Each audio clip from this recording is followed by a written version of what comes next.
today I am doing my January wrap-up. So if you're wondering why my background is slightly different, it's because I've moved. If you want to know why and like what that means for my channel, I have an update video posted about this, so I'll link that somewhere on the screen. So now I'm going to talk about the books that I read in January. So if you have watched my update video, you will know that I've moved. I have started medical school and I had to move across the country.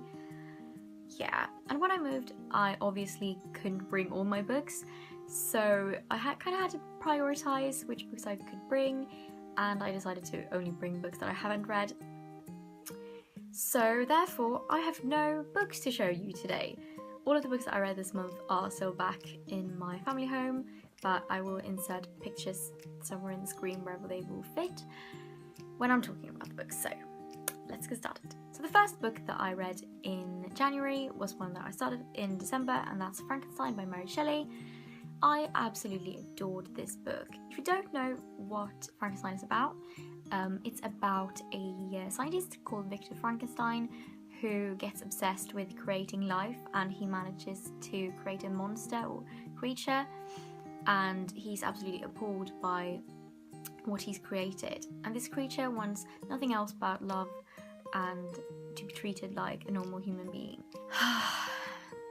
It was so beautiful, and I'm so happy to finally have read it. I watched a film, a wonderful film adaptation earlier, but I have to say that the book is it's brilliant. I ended up giving it 5 out of 5 stars, and I hope that this is the kind of book that I will want to reread in the future.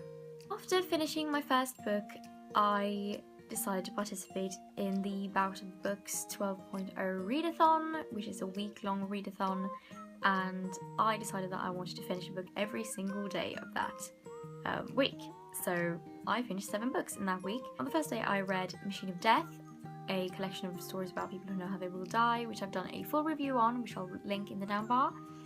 And I had already started it, I've talked about it before, and I really liked it. I ended up giving 4 out of 5 stars, and I will be picking up the sequel sometime this year, I think. After Machine of Death, I wanted to marathon a series, and I went for the Daya Trilogy. I read the entire trilogy in 3 days, so that's the Unbecoming of Daya, the Evolution of Daya, and the Retribution of Daya. I really liked it, but I ended up, like, as a whole series, I think I'd rate it about 4 out of 5 stars. I have a lot of opinions on the series. I think I will end up making a full review of the series, but I ended up giving the first book 4 stars, the second book 5 stars, and the third book 4 stars. After reading these big chunky books, I decided that I wanted to read something shorter, so I picked up my Swedish literature book for the month, which was Herrarnas penningar, or Herrarnas hoard, which was the title of my book.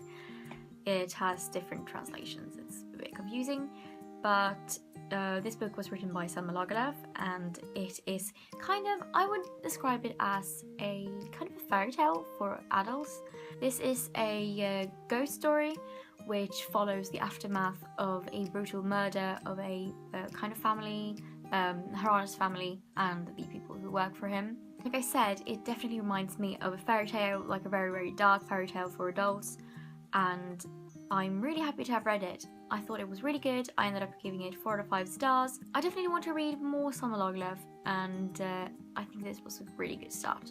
Next, I picked up my Doctor Who book of the month, and that was 10 Little Aliens by Stephen Cole. I didn't really know a lot about this when I started reading it, but I ended up quite enjoying it. I ended up liking it. I gave it 3 out of 5 stars. I thought I have problems with Stephen Cole's writing. I've read 2 of his previous Doctor Who novels, and I just find his writing to be really boring. It doesn't matter how interesting the story is, I just can't follow along. It's so boring, because I really liked the premise of the story. It's basically a mix of, it's like a futuristic Agatha Christie story, because 10 Little Aliens is based off of one of her books, which is nowadays called And Then There Were None, and every chapter is the title of an Agatha Christie novel.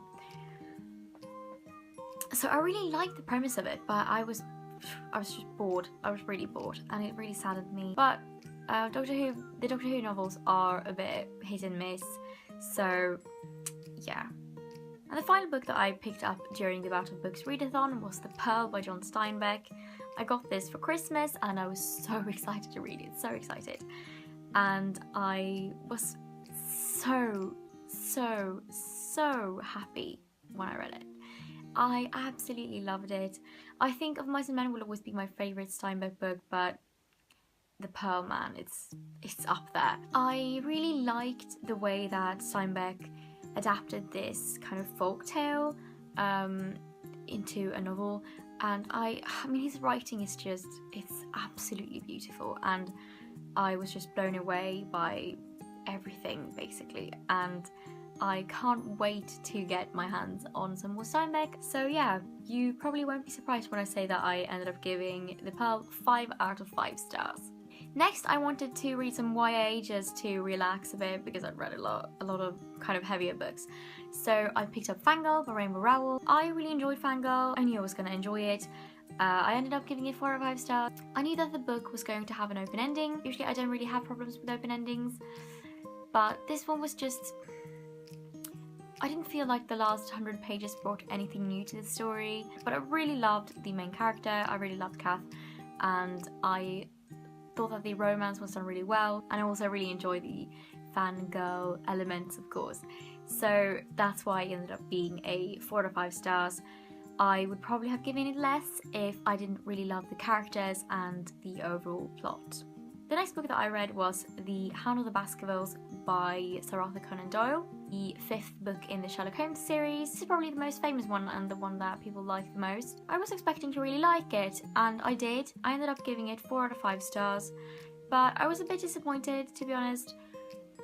It wasn't quite as creepy as I was hoping it was going to be. Like, people say it's really, really creepy and atmospheric, but I didn't really get that a lot. I can see why people say it's their favourite story, but for me there are far better short stories, and I think that Sir Arthur Conan Doyle really does short stories the best, and Sherlock Holmes it works a lot better in short story format, I think. It's definitely my favourite Sherlock Holmes novel, but it's not my favourite Sherlock Holmes story by far. And the final book that I managed to read in January was Hawkeye, My Life as a Weapon, which is my first graphic novel. It's more of a comic book, really. Hawkeye is one of the Avengers, and the collection follows him when he's not an Avenger. I have read the first volume, which I really liked it. I really did. I really enjoy Hawkeye as a character because he doesn't have any superpowers, and he's kind of more of a normal person. He has flaws, and you know, it's a lot more interesting, I think, than someone who has superpowers. I really like his character, and I also really enjoyed the other main character, Kate Bishop, who is kind of also Hawkeye. I didn't really enjoy the art in the first few chapters or parts. It was a bit too gritty for my taste, but I really like the colour schemes because it was like, I'm so angry I can't show you guys, but it was like in colour schemes, so like maybe more yellow in one page, and then it would be kind of more blue or brown. I really liked that, but it was a bit too gritty.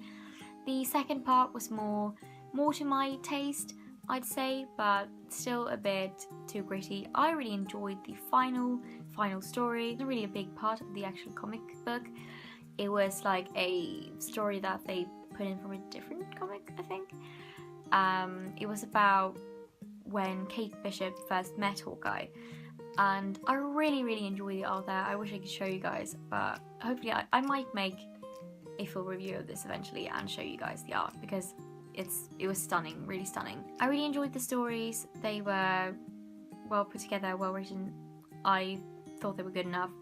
I ended up giving it 4 out of 5 stars, and I will hopefully get to the next volume in the next few months. So yeah, that was all of the books that I managed to read in January. Quite a lot. I'm really happy that I managed to read as many as I did. I would probably have read more if I didn't get into medical school, but you know, sometimes life throws you some curveballs, and you know, kind of adapt. So yeah, thank you guys for watching, and I will see you in the next video.